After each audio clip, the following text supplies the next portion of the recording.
Price the lord. ಇಂದಿನ ವಾಚನದ ಧ್ಯಾನಕ್ಕೆ ತಮಗೆಲ್ಲರಿಗೂ ಸ್ವಾಗತ. ನೀವು ವಿಶ್ವದ ಎಲ್ಲೆಡೆಗೂ ಹೋಗಿ ಜಗತ್ತಿಗೆಲ್ಲ ಶುಭ ಸಂದೇಶವನ್ನು ಪ್ರಬೋಧಿಸಿರಿ. ಪ್ರಿಯರೇ, ಇಂದಿನ ಶುಭ ಸಂದೇಶದಲ್ಲಿ ಪುನರುತ್ಥಾನರಾದ ಯೇಸು ಶಿಷ್ಯರಿಗೆ ದರ್ಶನ ಕೊಟ್ಟು ಶಿಷ್ಯರು ಮಾಡಬೇಕಾದ ಆಯೋಗವನ್ನು ಮುಂದಿಡುತ್ತಾರೆ. ಇವತ್ತು ನಮಗೂ ಕೂಡ ಶಿಷ್ಯರಾದ ನಮಗೆಲ್ಲರಿಗೂ ಇದೇ ಮಿಷನ್ ಅನ್ನು ಯೇಸು ಸ್ವಾಮಿ ಕೊಟ್ಟಿದ್ದಾರೆ.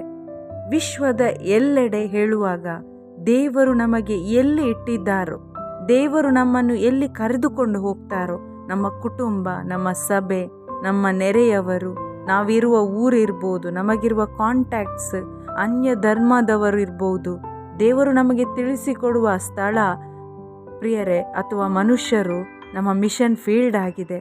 ನಾವು ಅಲ್ಲಿ ಸಾಕ್ಷಿಗಳಾಗಿರಬೇಕು. ಸಾಕ್ಷಿ ಜೀವನ ನಮ್ಮ ನಡೆ ನುಡಿಯಲ್ಲಿ ನಾವು ಜೀವಿಸಬೇಕು. ಈ ಕರೆ ದೇವರು ನಮ್ಮೆಲ್ಲರಿಗೂ ಕೊಟ್ಟಿದ್ದಾರೆ. ಈ ಸತ್ಯ ವೈಯಕ್ತಿಕವಾಗಿ ನನ್ನ ಆಯೋಗ, ನನಗೆ ದೇವರು ಕೊಟ್ಟ ಕಾರ್ಯ ಇದು. ನಾನು ದೇವರ ಸ್ವರ್ಗೀಯ ಕಾರ್ಯಕ್ಕಾಗಿ ಪ್ರತ್ಯೇಕಿಸಲ್ಪಟ್ಟವನು ಎಂಬ ಮನವರಿಕೆ ನಮಗಿರಬೇಕು. ಯೇಸು ಕ್ರಿಸ್ತರನ್ನು ಅರಿತುಕೊಳ್ಳೋದರ ಮುಖಾಂತರ, ಅವರ ಶುಭ ಸಂದೇಶವನ್ನು ಆಲಿಸಿ ಗ್ರಹಿಸಿಕೊಳ್ಳೋದರ ಮುಖಾಂತರ, ಪವಿತ್ರಾತ್ಮರ ಅನ್ಯೋನ್ಯತೆಯಲ್ಲಿ ನಾವು ದಿನ ಬಲಾಢ್ಯರಾದಾಗ ಪ್ರಿಯರೇ, ಖಂಡಿತವಾಗಿ ಈ ಆಯೋಗದಲ್ಲಿ ಆಸಕ್ತಿಯಿಂದ ಮುಂದೆ ಸಾಗಲು ನಮಗೆ ಸಾಧ್ಯವಾಗುತ್ತೆ. ಪ್ರಿಯರೇ, ನಾವಿಂದು ಸಾರಬೇಕಾಗಿರೋದು, ಯೇಸು ಇಲ್ಲಿ ನುಡಿಯುತ್ತಾರೆ, ಶುಭ ಸಂದೇಶ ಸಾರಿ. ಆ ಪರಮಾನಂದವನ್ನು ಕೊಡುವಂತಹ ಶುಭ ಸಂದೇಶ ಏನಾಗಿದೆ? ಯೇಸು ಕ್ರಿಸ್ತರು ನಿನ್ನ ಸಬ್ಸ್ಟಿಟ್ಯೂಟ್ ಆಗಿದ್ದಾರೆ. ನಿನ್ನ ಬದಲಾಗಿ ಅವರು ಈ ಲೋಕದಲ್ಲಿ ಬಂದರು. ಶಿಲುಬೆಯ ಯಾತನೆ, ಮರಣ ಅವರು ಅನುಭವಿಸಿದರು. ಅವರು 3ನೇ ದಿನ ಪುನರುತ್ಥಾನರಾದರು. ಅವರು ತಂದೆಯ ಬಲಪಾರ್ಶ್ವದಲ್ಲಿ ಕುಳಿತುಕೊಂಡಿದ್ದಾರೆ. ಅವರು ಮತ್ತೆ ಬರುತ್ತಾರೆ.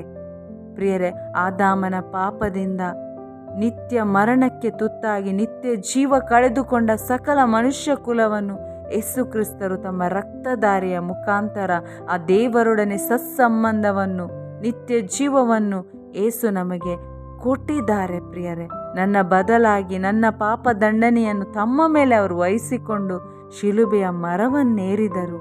ನಮ್ಮನ್ನು ಮಹಿಮೆಯಲ್ಲಿ ಭಾಗವಹಿಸಲು, ಮಹಿಮೆಯ ಮಕ್ಕಳನ್ನಾಗಿಸಲು ಅವರು ಈ ಕಾರ್ಯವನ್ನು ತಂದೆಯ ಚಿತ್ತದಂತೆ ನೆರವೇರಿಸಿದರು.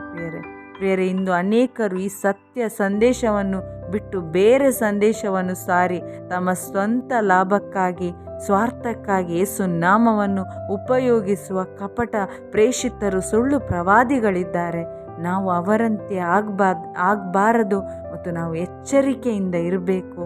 ಇಂದು ನಾವು ಈ ಸತ್ಯ ಸಂದೇಶವನ್ನು ಸಾರಲೇಬೇಕು ಎಂಬ ಋಣ ನಮಗೂ ಇದೆ, ನನಗೂ ಇದೆ ಎಂಬ ಸತ್ಯವನ್ನು ತಿಳಿದುಕೊಳ್ಬೇಕು. ನಮಗೆ ಉಚಿತವಾಗಿ ಸಿಕ್ಕಿದ ನಮ್ಮ ಪಾಪ ಶಾಪವೆಂಬ ಸಾಲವನ್ನು ಮನ್ನಾ ಮಾಡಿದ ಯೇಸು ಕ್ರಿಸ್ತರಿಗೆ ನಾವು ಏನು ಮಾಡ್ತಾ ಇದ್ದೇವೆ? ಪ್ರತಿಯಾಗಿ ಏನು ಕೊಡ್ತಾ ಇದ್ದೇವೆ? ಇವತ್ತು ನಾವು ಮಾಡಬೇಕಾಗಿರೋದು, ನಮಗೆ ಕೊಟ್ಟ ಕರೆ ಮತ್ತು ಆಯ್ಕೆಯಲ್ಲಿ ನಾವು ದೃಢವಾಗಿ ನಿಲ್ಲಬೇಕು. ಈ ಸಂದೇಶವನ್ನು ನಾವು ಸಾರಿ ಜೀವಿಸಿ ಇತರರಿಗೂ ಇದನ್ನು ಸಾರಬೇಕು. ಆಮೇನ್. Praise the lord.